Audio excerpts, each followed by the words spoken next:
Olá, internautas da TV DN. Essa semana o Instituto DN traz para conversar com a gente o Dr. Anastácio Queiroz, que foi secretário da Saúde do Estado, foi também durante muito tempo, mais de 8 anos, diretor do Hospital São José.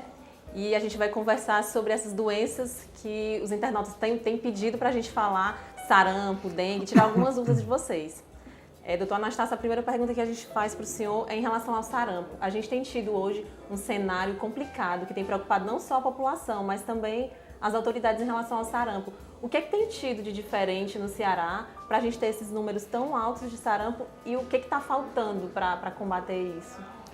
O Ceará havia sido, digamos assim, eliminado do estado por um período de mais de 15 anos, quase 15 anos, né?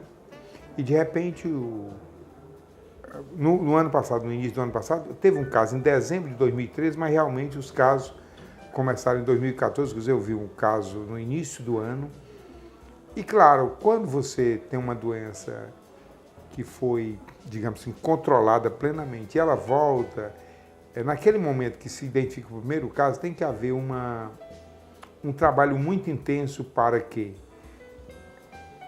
os casos que ocorram, eles sejam identificados rapidamente e as pessoas que tiveram, esse caso seja uma doença transmissível, ele seja, digamos, isolado e todas as pessoas que tiveram contato, elas sejam, digamos assim, vacinadas. Se nunca foram vacinadas ou nunca tiveram a doença. Então, todos terão que receber a vacina desde que não estejam protegidos. Se nós fizermos isso de uma velocidade grande e de maneira muito efetiva, nós controlaremos a doença.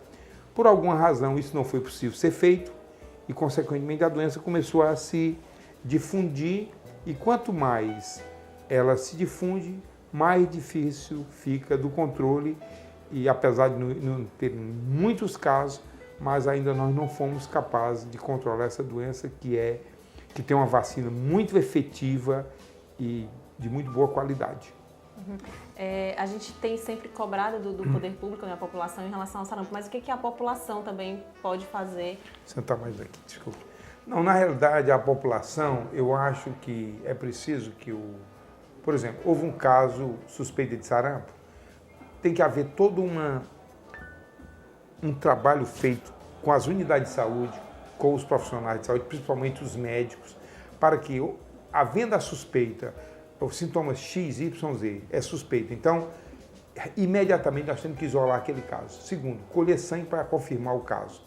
E terceiro, isso que eu já falei. Então, o que precisa é mobilizar todos da saúde, né, e a população cooperar no processo de vacinação.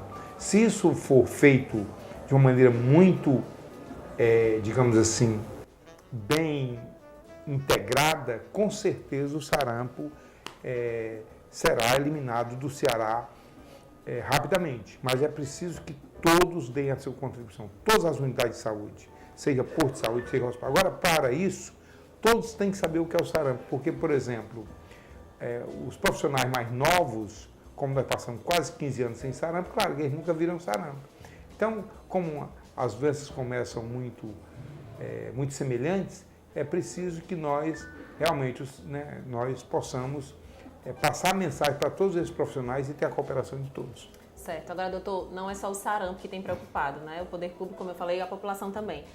A gente tem uma dificuldade em relação às doenças dengue, chikungunya, febre chikungunya, o zika vírus também, como a gente tem chamado, e tem um diferencial que as unidades de saúde têm tratado, eles informam inclusive que têm tratado essas doenças, esses vírus, da mesma forma.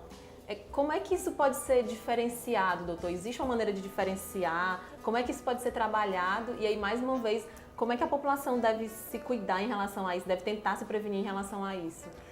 Infelizmente, o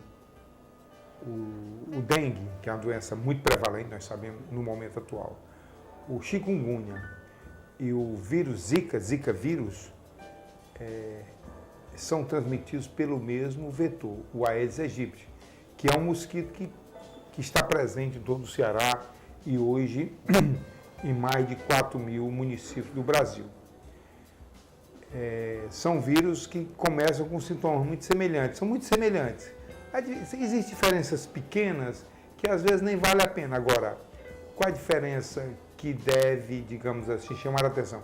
É que o dengue, dessas doenças todas, o dengue é que pode ficar muito grave. O dengue, diferente dos outros, pode baixar a plaqueta, as plaquetas que são elementos da coagulação a níveis muito perigosos, enquanto que o chikungunya baixa um pouco, mas não é tanto, e o zika bem menos. Mas os sintomas são muito semelhantes, né? É evidente que o zika, algumas pessoas ficam com a conjuntiva dos olhos mais avermelhadas, a erupção, que é aquelas manchas no corpo, ficam mais ásperas, mas isso não... As juntas, às vezes, ficam inchadas, incomodam um pouco. O importante nessas doenças é nós afastarmos causas tratáveis diferentes. Por exemplo, é importante fazer exame de sangue para ver as alterações, pelo menos no início, porque se sugerir mais dengue, nós temos que ter mais atenção. Não quer dizer que a pessoa vai ser internada. O importante é dizer para todas as pessoas, são doenças benignas, né? E, por exemplo, aqueles que não precisam se internar, não precisam tomar soro na veia, que estão se alimentando, eles têm que tomar bastante líquido e ficar em repouso. E se houver qualquer piora, não adianta dizer, se você não se sentir bem, tiver tontura, tiver vômitos, tiver dor abdominal, que nós chamamos sintomas, que são sintomas de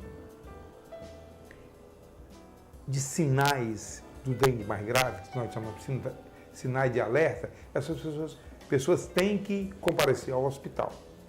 Mas o importante é afastar, por exemplo, o dengue, o zika, o chikungunya de doenças bacterianas. Por exemplo, o dengue pode ser confundido com meningite meningocócica, o dengue pode ser confundido até com leptospirose. Então, que são doenças que precisam de internamento e o paciente tomar antibiótico. Então, na realidade, a importância de um exame mais completo é para separar das doenças que precisam fazer um tratamento específico. E separar o zika vírus e o chikungunya do dengue. Por quê? Porque o dengue é uma doença que pode evoluir com maior gravidade. Mas não sendo por isso, a atenção inicial é igual. Agora, o acompanhamento deve ser diferente. E no caso de doenças bacterianas como meningite meningocócica, a leptospirose e outras doenças bacterianas, elas têm que ser tratadas com antibiótico. E o sarampo, que também é uma doença que está presente, apresenta... Qual é a diferença do sarampo para as outras? É que o sarampo geralmente cursa com tosse seca, e aí que a pessoa transmite muita doença. Doutor Anastácio, queria agradecer sua presença aqui no Estúdio DN e a gente volta semana que vem.